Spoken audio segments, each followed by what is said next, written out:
its release, Final Fantasy III fastens the end of an era. All the Final Fantasies have now been released in English. Now the question is, if an end-of-cycle Famicom game has what it takes to hang with the new crowd of RPGs.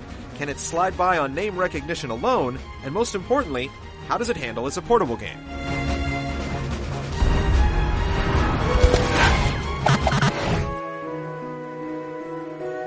The story has been beefed up. Instead of nameless warriors of light, you get 4 playable characters injected with a smidgen of personality. The world's in trouble, there's crystals to rescue, and some big foozle to kill to make things right.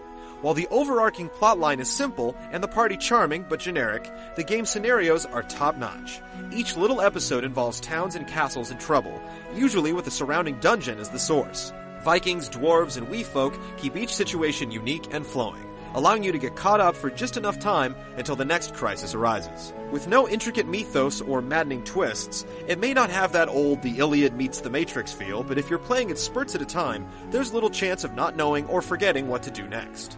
The circumstances are enjoyable and ephemeral, and you might feel like you're playing through a fantasy sitcom. That gives a curt nod to continuity.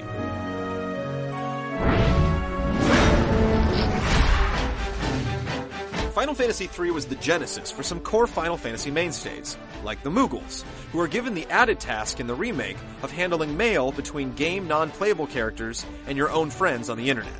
The game itself is a traditional RPG where attacking, running, items, and magic are your mainstays. The job system is where the game gets all shiny, with over 20 jobs to find, adding additional skills to the battle menu. This allows more strategy to factor into grinding and is also the key component to battling bosses, who can be more puzzle-like than a behemoth of hit points. The game may make use of the DS's 3D capabilities, but the upper screen and touch is ignored.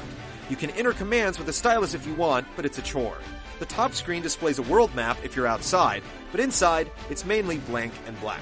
The save system allows you to save anywhere outside, but dungeons come sans save points. An annoyance, but they are bite-sized for the most part.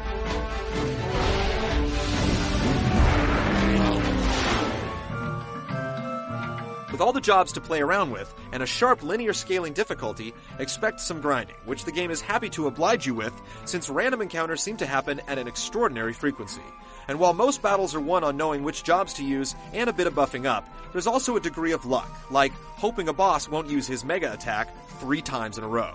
The grinding is broken up by a lot of great little places to explore. A lot of towns have hidden areas that sparkle when zoomed in, leading to treasure or tiny adventures. You can even find random people who will follow you around and offer advice and sometimes assistance in battle. Tickle the ivories for a little Moonlight Sonata, while girls offer to dance or cruise around the world on a chocobo, airship, canoe, or boat. Or you can always make a ragtag party on the fly, say 4 monks, and set up your own objectives like seeing how far you can go just by serving knuckle sandwiches.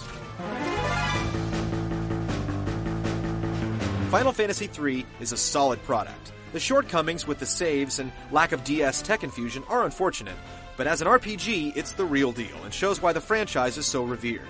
The game may be over 15 years old, but it still offers deep mechanics that you can pick up and put down with ease.